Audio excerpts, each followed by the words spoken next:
My father's new wife insisted I pay rent in high school, until I told her the house belongs to me. I've lived with my dad my whole life. My mom passed away when I was just 4, leaving a void so deep it swallowed the light in our house. Dad did his best to keep things steady, but I always caught glimpses of the cracks.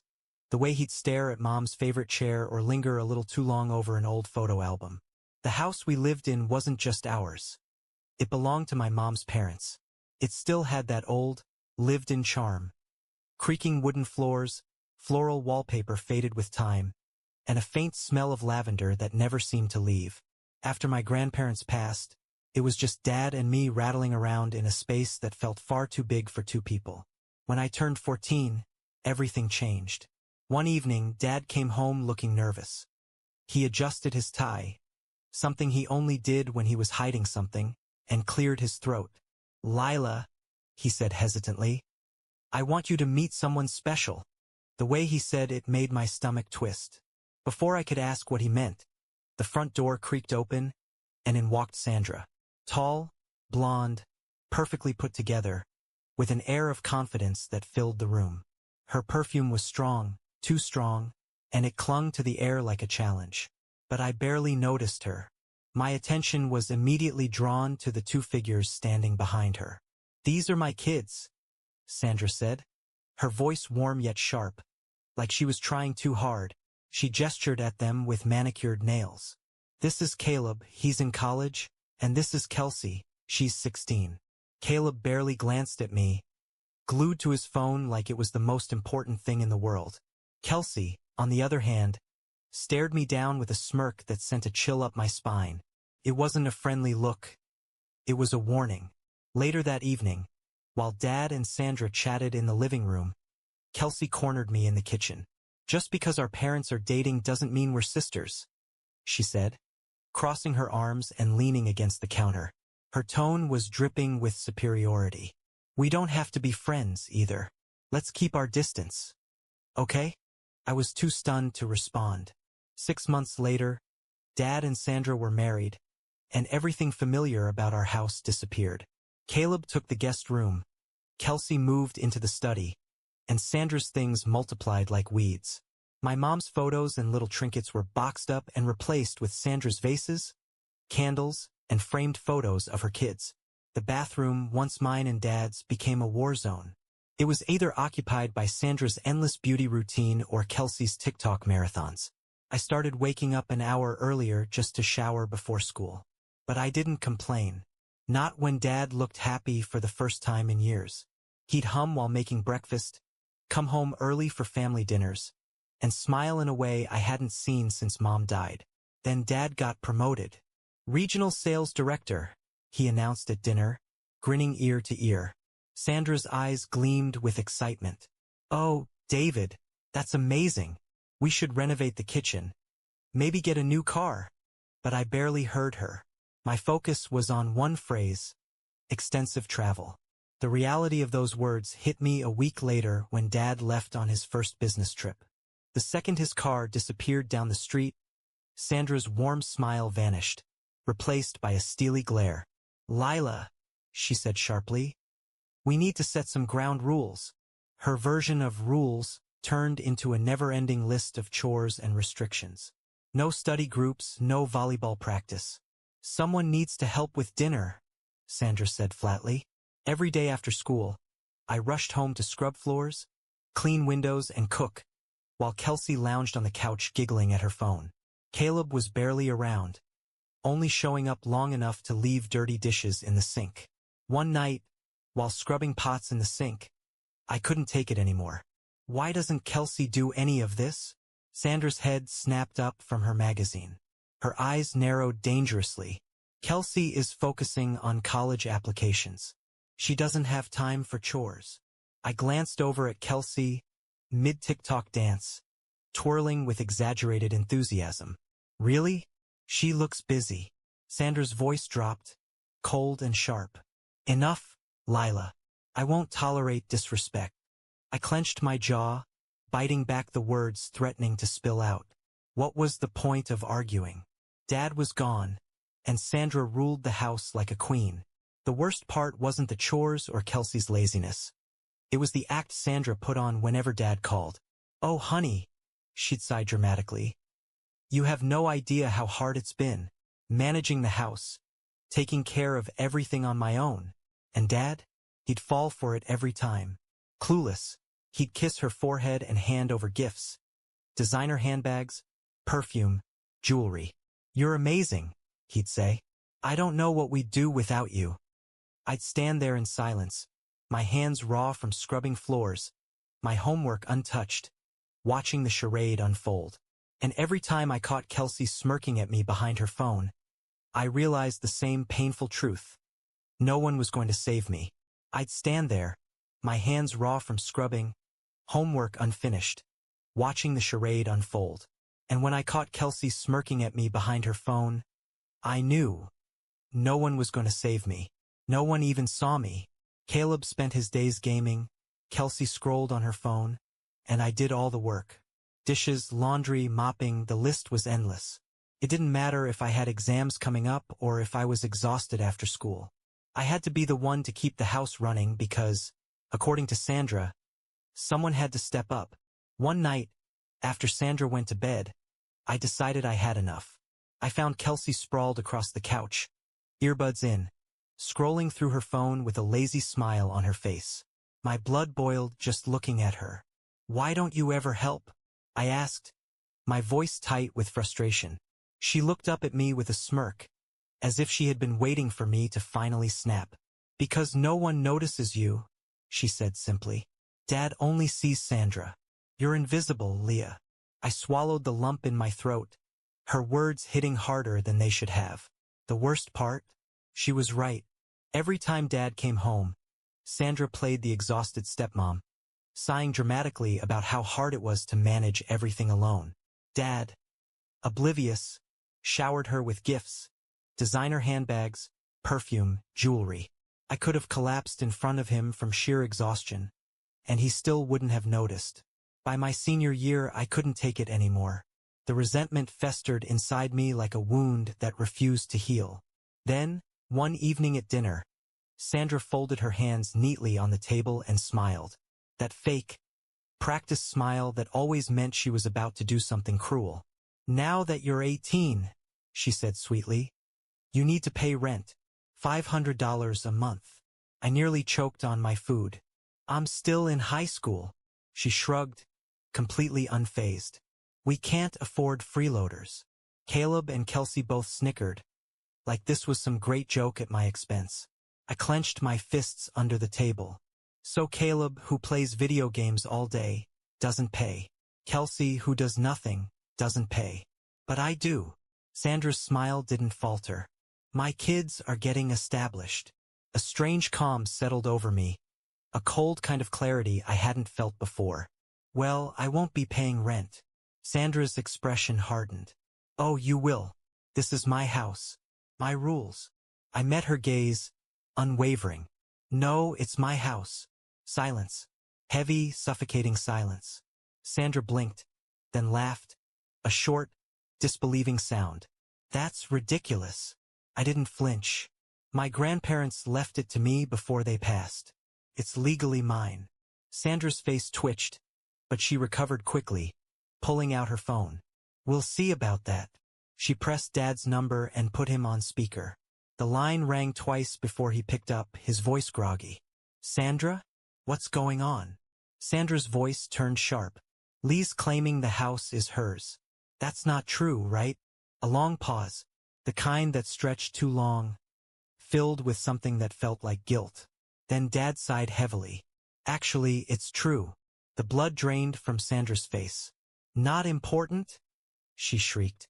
I watched as she gripped the phone so tightly her knuckles turned white. Caleb and Kelsey sat frozen, their expressions a mix of confusion and shock. Sandra hung up abruptly, slamming the phone onto the table so hard I thought it might crack. She turned to me, her eyes dark with something I couldn't quite place. "Well," she said, forcing a tight smile, "that was a misunderstanding. You don't need to pay rent, Leah." I didn't respond. I just stared at her, unblinking, letting the weight of the truth settle in the air. She wasn't giving up that easily. I could see it in the way her fingers twitched, in the way her jaw clenched. That night, I lay awake in bed, staring at the ceiling, knowing that this wasn't over. And sure enough, as I listened through the paper-thin walls, I heard Sandra whispering to Dad on the phone. "David, you need to do something. She can't stay here." My stomach clenched. Dad hesitated. "Sandra, it's her house." Sandra's voice dropped to a low, syrupy tone, the same one she used when she wanted something. "I know, honey, but she doesn't belong here anymore. She's becoming a problem." My fists tightened around the sheets. Dad exhaled loudly. "What do you want me to do?" "Convince her to go away for college," Sandra said smoothly. "Out of state. Get her out of the house. She's 18 now. It's time for her to move on." There was a pause.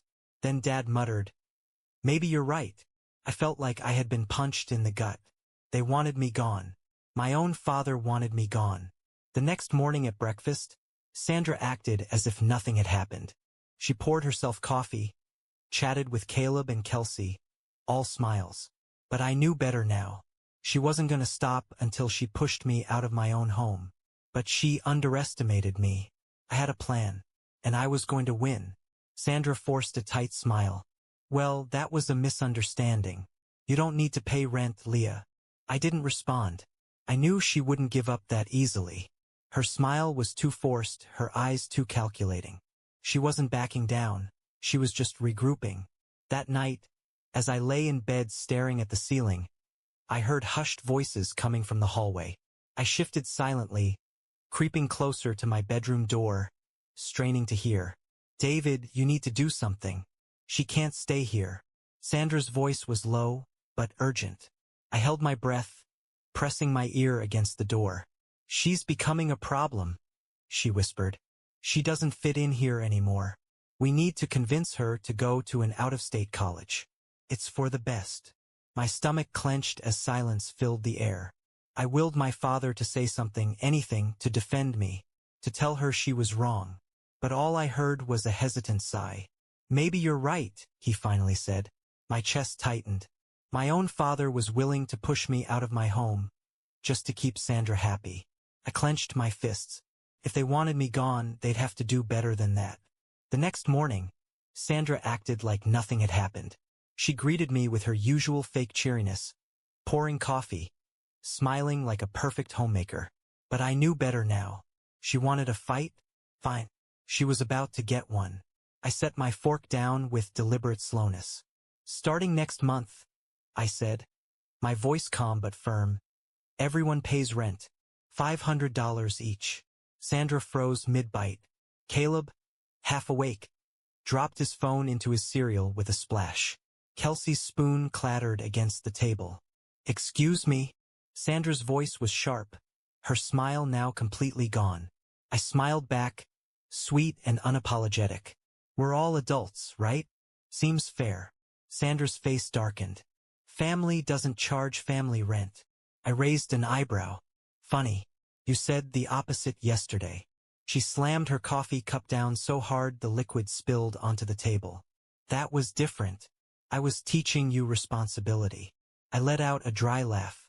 "That's rich coming from someone living rent-free in my house."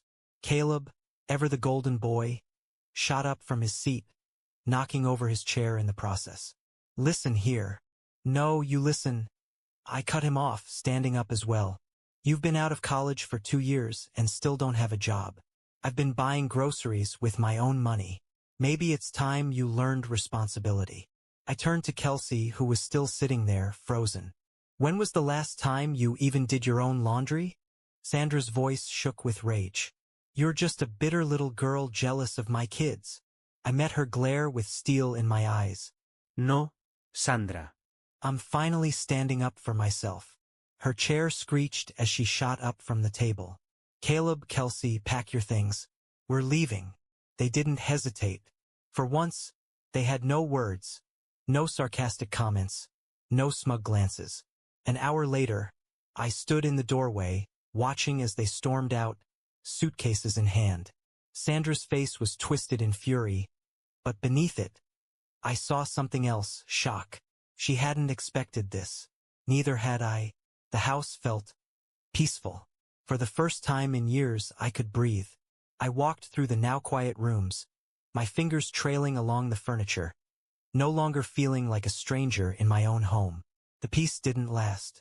As the sun began to set, my phone buzzed. Dad. I hesitated before answering. What the hell did you do? His voice was cold, angrier than I'd ever heard it. Sandra said you kicked them out. How could you be so cruel? A bitter laugh escaped me. Cruel? That's rich coming from someone who was planning to push me out of my own home. Silence. Then a slow, measured breath. What are you talking about? Don't lie to me, Dad. I heard you. Last night. I heard everything. Sandra told you to get rid of me, and you agreed. The line went dead silent. I could almost hear his thoughts racing. Then, a quiet, weak. It's not what you think. It's exactly what I think. I snapped. You chose her over me. You always do. Another long pause. Then his voice hardened. You're tearing this family apart. Sandra is devastated. She's threatening to leave unless you apologize. Something inside me snapped. Then let her leave. No, Dad. My voice was steadier than I expected. I'm done. You made your choice. Now, I'm making mine. I hung up before he could say another word. For the first time in years, I felt truly, completely free. The next day, Dad called, furious. Sandra said you kicked them out. How could you be so cruel? Something inside me snapped. Cruel? Where was this concern when Sandra tried to charge me rent in my own house? Silence. Then, a week. What are you talking about? Don't lie. I heard you on the phone with her. Dad sighed. You don't understand. Oh, I understand perfectly. Sandra wanted me gone and you agreed. After everything I've done, you chose her over me. Another long silence. Then his voice hardened. You're tearing this family apart. Sandra's threatening to leave unless you apologize. I looked around the house. Almost every picture was of Sandra, Caleb, and Kelsey. Only one tiny photo of Mom remained, half hidden behind a plant. The sight of it made my chest tighten. How had she faded so easily from our lives? I'm not apologizing, Dad. The line went dead. Graduation came and went. Sandra, Dad, Caleb, and Kelsey never showed up. My best friend's family took me in, hugged me tight, and celebrated me. They made me feel like I mattered, like I wasn't disposable. Days later, I sorted through my college acceptance letters. I'd gotten into several schools, but one stood out, Northwest University. 1,000 miles away. It was time to go. I was packing for college when I saw Dad's car pull in. My stomach clenched, but I kept folding my clothes. The front door opened, and heavy footsteps echoed through the house. I turned to see them standing there. Dad, Sandra, Caleb, and Kelsey, all dressed like they were heading to a business meeting. Their expressions were cold, distant. We've come to resolve this, Dad said stiffly, with Sandra nodding behind him. I'm willing to forgive your behavior. We can move back in. But you need to apologize and drop this rent nonsense. I looked at them. Sandra's smug smile, Caleb and Kelsey sneering. Years of being treated like a maid flashed through my mind. The nights spent scrubbing floors while they watched TV. The way Sandra would complain about how hard managing the house was while I did all the work. The way Dad had chosen them over me time and time again. I straightened. No. Dad's face hardened. If you can't be part of this family, I'm done. I'm leaving, and I'm disowning you. I exhaled, my heart steady. That's your choice, Dad. You've been choosing them over me for years. Why stop now? Sandra gasped, hand on her chest like I had physically struck her. You've always been jealous of my children. I felt a cold smile tug at my lips. Jealous? No, but I finally see you all for who you really are. And I don't want any part of it. Dad's jaw clenched. You'll regret this. I won't. Sandra scoffed. Come on, David. We're done here. Let's leave her to her pathetic little life. Caleb and Kelsey smirked as they turned to go. But I didn't care anymore. As the front door slammed behind them, the house felt lighter, emptier. But for the first time, that felt like a good thing. I stood there for a long moment, listening to the quiet. Then I picked up my suitcase and walked out the door, toward a future that didn't include them. I held up my phone. One more word, and I'm calling the police for harassment. Silence. For the first time, they had nothing to say. Sandra's face twisted with fury, but she wasn't in control anymore. Caleb and Kelsey exchanged glances, waiting for someone to tell them what to do. Dad? He just stood there, shoulders slumped, like a man who finally realized he'd lost something he could never get back. They packed and left without another word.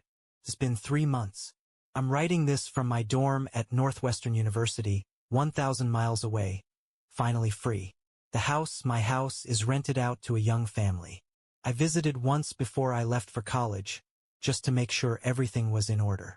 The walls had fresh paint, the floors were polished, and the place no longer carried the weight of old memories.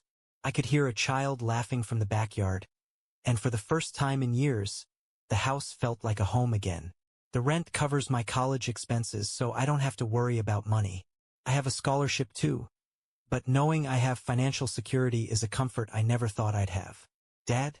He's still working, living in a rented apartment. The last I heard, Sandra got her kitchen renovation, just not in my house. Caleb finally got a job but still lives with Dad. And Kelsey dropped out of college to start a fashion blog. They've moved on, and so have I. Sometimes, late at night, I scroll through old photos. One always catches my eye. Me and Dad on the front porch when I was 4. Him holding me up so I could ring the doorbell. He was smiling. A real, warm smile. The kind of smile that made me feel safe. I don't recognize that man anymore. Maybe one day he'll regret his choices. Maybe he'll see me as his daughter, not a burden. Maybe he'll realize that by choosing Sandra, he lost me forever. Or maybe he won't. Either way, I'm done waiting. Letting go isn't weakness, it's strength. And for the first time in my life, I'm finally strong enough to move forward. The past doesn't define me. I do.